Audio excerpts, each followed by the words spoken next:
HDC local news కి స్వాగతం. సిద్దిపేట జిల్లా హుస్నాబాద్ పట్టణంలో ప్రజాపాలన ప్రగతి ప్రణాళిక 99 రోజుల కార్యాచరణ ప్రణాళికలో భాగంగా మున్సిపల్ పాలకవర్గం మరియు పారిశుద్ధ్య కార్మికులు ర్యాలీ నిర్వహించారు. ఈ సందర్భంగా పట్టణంలోని అంబేద్కర్ చౌరస్తా వద్ద మున్సిపల్ కమిషనర్ మల్లికార్జున్ మున్సిపల్ పాలకవర్గం పారిశుద్ధ్య కార్మికులతో కలిసి ప్రతిజ్ఞ చేయించారు. ఈ సందర్భంగా కమిషనర్ మల్లికార్జున్ మాట్లాడుతూ రాష్ట్ర ప్రభుత్వం ఈ కార్యాచరణ ప్రణాళికలో భాగంగా 10 వారాల పాటు 10 ముఖ్య అంశాలను చేపట్టిందని తెలిపారు. వార్డుల్లో ఉన్న సమస్యలను వార్డు కౌన్సిలర్లు మరియు ప్రజల భాగస్వామ్యంతో పరిష్కరించేలా చర్యలు తీసుకుంటామని అన్నారు. మార్చి 6 నుండి 15 వరకు నిర్వహించాల్సిన కార్యక్రమాలకు సంబంధించి ప్రభుత్వం నుండి ఇప్పటికే ఉత్తర్వులు వచ్చినట్టు తెలిపారు. మొదటి రోజు వార్డుల్లో పరిశుభ్రత కార్యక్రమాలను చేపట్టనున్నట్లు పేర్కొన్నారు. ఈ కార్యాచరణ ప్రణాళికలో ప్రజలు, ఎన్డీఓలు, పట్టణ ప్రముఖులు కూడా భాగస్వామ్యమై పట్టణ అభివృద్ధికి సహకరించాలని ఆయన కోరారు.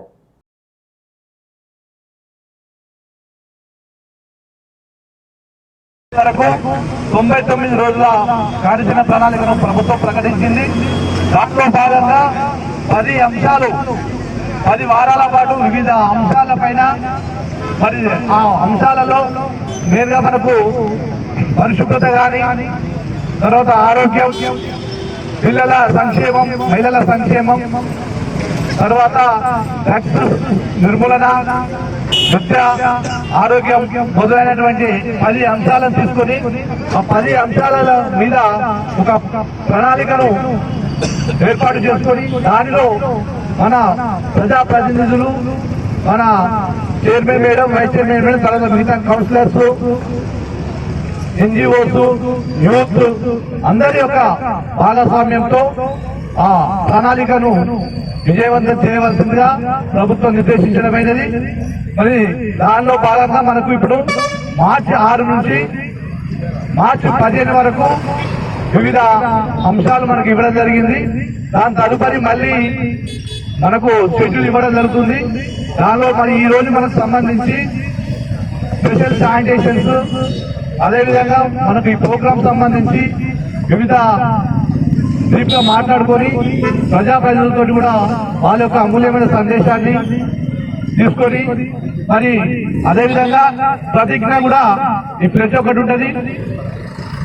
ఈ ప్రతిజ్ఞ కూడా మనం అందరం ఒకసారి ప్రతిజ్ఞను చదివి దాని తదుపరి మళ్ళీ వార్డు కౌన్సిలర్ సహకారంతో మా వార్డు ఆఫీసర్స్, తర్వాత మెప్మార్ సిబ్బంది, తర్వాత అక్కడ ఉన్నటువంటి ఆశా సిబ్బంది, అక్కడ ఉన్నటువంటి ప్రజల భాగస్వామ్యం, యూత్ కానీ, ఎన్జిఓస్ కానీ, యాక్టివ్గా ఉన్నటువంటి పర్సన్స్ అందరితోటి వాళ్ళ యొక్క సహకారం తీసేసుకొని అక్కడ పరిశుభ్రత ప్రోగ్రామ్స్ అన్ని కూడా ఈరోజు చేయడం జరుగుతుంది. దానికంటే ముందు మనము అక్కడికి వెళ్ళిన తర్వాత మన సిబ్బంది ఏం చేయాలి అంటే ఏదైనా ఒక మనం యాక్టివిటీ చేస్తుంటే దాని బిఫోర్ ఆఫ్టర్ ఫోటోస్ అనేది కంపల్సరీ జాగ్రత్త మన రోడ్ కెమెరా తోటి వాటర్ తీసుకోవాల్సి ఉంటుంది కంపల్సరీ. అందు గురించి అని బిఫోర్ ఫోటో తీసుకొని తర్వాత చేసిన తర్వాత మనం యాక్టివ్ చేసిన తర్వాత దానికి సంబంధించిన ఫోటో తీసుకోవాలి. మరి దానికి సంబంధించి ఇప్పుడు ఇక్కడ మనం ప్రోగ్రామ్ గురించి డిస్కస్ చేసినాం. అంటే 99 రోజుల యాక్షన్, ఈ 99 కార్యాచరణ ప్రణాళికల అంశాలు కూడా ఒకసారి చెప్పడం జరుగుతుంది. మొదటగా మార్చి 6 ఈ రోజు సంబంధించి అన్ని వార్డుల్లో పారిశుద్ధ్య కార్యక్రమాలు నిర్వహించడం, యుఎల్పి స్థాయిలో ప్రజాప్రతినిధులు, శాఖ అధికారులు, ఎస్ఎస్జి మహిళలు, ప్రముఖులతో 99 రోజుల ప్రణాళికను ప్రారంభించడం. మనం ఆల్రెడీ ఈ రోజు మనం ర్యాలీ చేసే ముందు దాని ప్రోగ్రాం స్టార్ట్ చేసుకున్నాం. కానీ ప్రముఖుల సందేశాలు, ముఖ్యమంత్రి సందేశం చదవడం, తర్వాత రోజువారీ కార్యక్రమాల వివరణ, అధికారులు ప్రజలతో మనం ప్రమాణం చేయించడం. దీని తర్వాత అన్ని వార్డులో పరిశుభ్రత కార్యక్రమాలు ప్రారంభించారు. ఈ రోజు సంబంధించింది. తర్వాత ఇట్లా మనకు 15 వరకు షెడ్యూల్స్ కూడా గౌరవ కౌన్సిలర్లు కూడా మేము నిన్న డిస్ట్రిబ్యూట్ చేయడం జరిగింది. దాని ప్రకారం కౌన్సిలర్లు అందరూ కూడా మీరు మీ వార్డు ఆఫీసర్స్ తోటి మనం కోఆర్డినేట్ చేసుకొని రోజువారీ కార్యక్రమాలు ఏ విధంగా చేద్దామనేది ఈ యొక్క సహకారంతో ముందుకు వెళ్దామని కోరుకుంటూ మరి ఇక్కడ మాట్లాడవలసిందిగా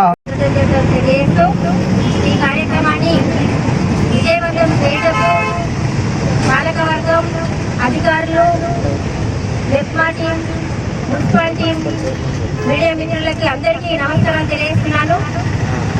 ఈ కార్యక్రమం పాలకవర్గం రాగానే ఈ కార్యక్రమం ఏర్పాటు చేయడం చాలా అవసరము. ఎందుకంటే వార్డులలో సంవత్సరం నుండి దాదాపు పాలకవర్గం లేకపోవడం, అధికారుల భాగస్వామ్యంతో కొంతవరకు కార్యక్రమాలు చేసినప్పటికీ వార్డులలో చెత్త చాలా కూరుకుపోయింది. నేను ఏదైతే పాలకవర్గం వచ్చిన వెంటనే మన పట్టణాన్ని క్లీన్ సిటీ చేయాలనేది ఒక ముఖ్య ఉద్దేశం కూడా పెట్టుకోవడం అనేది జరిగింది. దీనిలో భాగంగానే ఈ కార్యక్రమం 99 రోజుల కార్యక్రమం ప్రణాళిక తీసుకురావడం ప్రభుత్వం చాలా గొప్పగా ఆలోచన చేసి వార్డ్ వైజ్ గా ఎలాంటి సమస్యలు ఉన్నాయి, అది వార్డు క్లీనేషన్ అయితేనేమి, తర్వాత వాటర్ సమస్యలు అయితేనేమి, మన వార్డులో ఉన్న లైట్స్ సంబంధించి అంటే కనీస మౌలిక సదుపాయాలకు సంబంధించి ప్లానింగ్ చేసుకునే ఒక ముఖ్య అవకాశం కల్పించడం అనేది జరిగింది. ఈ కార్యక్రమంలో ప్రతి ఒక్కరూ వార్డ్ వైజ్ గా ప్రజలందరూ, వార్డ్ కమిటీస్, అలాగే పాలకవర్గం, అధికారులు, ఆశా కార్యకర్త, ఆ వార్డ్ ఆఫీసరు, వార్డ్ ఆర్పీ, అలాగే వివిధ అధికారులు, కరెంట్ డిపార్ట్మెంట్ వాళ్ళు అయితేనేమి, ఆరోగ్య శాఖ అయితేనేమి, ఇలా చెప్పుకుంటూ పోతే ఆ వార్డుకు ప్రతి సదుపాయం కల్పించాలన్నప్పుడు ప్రతి ఒక్కరూ భాగస్వామ్యులం అయితే కనుక మనం ఈ 99 రోజుల ప్రణాళికలో మన పట్టణాన్ని చాలా చక్కగా అభివృద్ధి చేసుకునే అవకాశం ఉంటుంది. కాబట్టి ప్రతి ఒక్కరూ భాగస్వాములు అయ్యే విధంగా కూడా అధికారులు దీన్ని చొరవ తీసుకోవాల్సిన అవసరం ఉందని తెలియజేస్తున్నాను. ముఖ్యంగా ఇంతసేపు పెద్దలు నాకంటే ముందు మాట్లాడిన వాళ్ళందరూ కూడా చెప్పిన అంశాలను దృష్టిలో పెట్టుకొని క్లీన్ సిటీ కావాలంటే ఒకరి బాధ్యత కాదు, కార్మికులు ఒకరే చేస్తే మన పట్టణము శానిటేషన్ పూర్తి స్థాయిలో కాదు. ప్రజలందరూ సహకరిస్తే తడి చేత, పొడి చేత, పరిశుద్ధి మనము ఆరోగ్యంగా ఉండాలంటే మన పట్టణం అంతా పారిశుద్ధ్యం ఉండాలి. పారిశుద్ధ్యం ఉంటే కనుక ఆరోగ్య సమస్యల నుంచి దూరం అవుతాం. ముఖ్యంగా ఆరోగ్యంగా ఉంటేనే ఏదైనా సాధించగలుగుతాం. కాబట్టి ప్రతి ఒక్కరు భాగస్వాములై రోడ్ల పైన, తర్వాత ఏదైతే నలుగు మూలల ప్లేసులలో చెత్తలు వేయడం కానీ అలాంటివి చేయకుండా మా ప్రజా పాలనలో అందరూ భాగస్వాములై మా కార్మికులకు సహకరించి ఏదైతే క్లీన్ సిటీలో భాగంగానే క్లీన్ చేయగానే దోమల నివారణ అరికట్టుటకు మనము బ్లీచింగ్ వేయడం కానీ రకరకాల పనులు మేము చేయడం అనేది జరుగుతూ ఉంది. ఇంకా ఎక్కడైనా ఏమైనా అవకాశాలు కావాలి అన్నప్పుడు మా దృష్టికి తీసుకురావాల్సిన అవసరం ఉందని తెలియజేస్తూ అందరూ ఇదే పట్టుదలతోని ఈ కార్యక్రమాన్ని విజయవంతం చేయుటకు ప్రతి ఒక్కరిని నేను ఆశిస్తూ ఈ కార్యక్రమానికి అందరూ భాగస్వామి అయినందుకు మీ అందరికీ ధన్యవాదాలు తెలియజేస్తున్నాను. పాలన అనే కార్యక్రమాన్ని మన ముఖ్యమంత్రి రేవంత్ రెడ్డి గారు ఆదేశాల మేరకు, మన హుస్నాబాద్ మంత్రివర్యులు పొన్నం ప్రభాకర్ ఆదేశాల మేరకు హుస్నాబాద్ మున్సిపల్ కమిషనర్, పాలకవర్గం, చైర్మన్, కౌన్సిలర్లు, మన ఆర్పీలు, మనము మల్లచెట్టు చౌరస్తా నుండి హుస్నాబాద్ మన అంబేద్కర్ చౌరస్తా దాకా ర్యాలీతో రావడం జరిగింది. హుస్నాబాద్ ను పరిశుభ్రంగా ఉంచుకోవడం అనేది ఒక నిదానంతో మనం ఇక్కడ రావడం జరిగింది.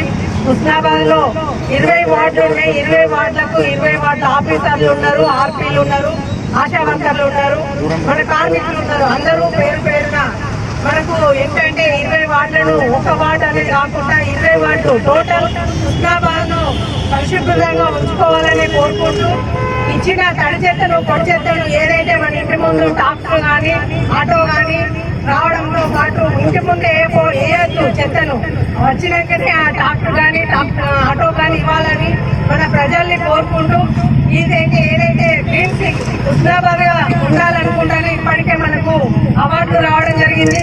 ఇంకా మనం హుస్నాబాద్ ను గ్రీన్ సిటీ ఉంచుకుంటే, సిటీగా ఉంచుకుంటే ఇంకెన్నో అవార్డులు కూడా మన మున్సిపాలిటీ వస్తాయి. ఈ అవకాశాన్ని మనం చాలా ప్రజలు అందరూ సద్వినియోగం చేసుకోవాలి. బడ్జెట్ తో పాటు ఇప్పుడు అన్నట్టు రవణ అన్నట్టు బడ్జెట్ కూడా ఉంటే మనము అవి కూడా చేసుకోవచ్చు. ఇప్పుడు ఎండాకాలం కాబట్టి సాగునీరు ఖచ్చితంగా అవసరం. విషభారత నీళ్లు రాకపోవడంతో దాన్ని కూడా చూసుకోవాలి. ఏదంటే ఒక్క వాటనే కాకుండా అన్ని వాటలను మనం సమయంగా చూసుకోవాలని మరి హుస్నాబాద్ ను గ్రీన్ సిగ్నల్ గా మనం అవార్డు చేసుకునే ప్రయత్నంలో ఉండాలి. ఎప్పటికప్పుడు మున్సిపల్ ను మనం చూసుకుంటూనే ఉంటే బాగుంటుందని కోరుకుంటున్నాం.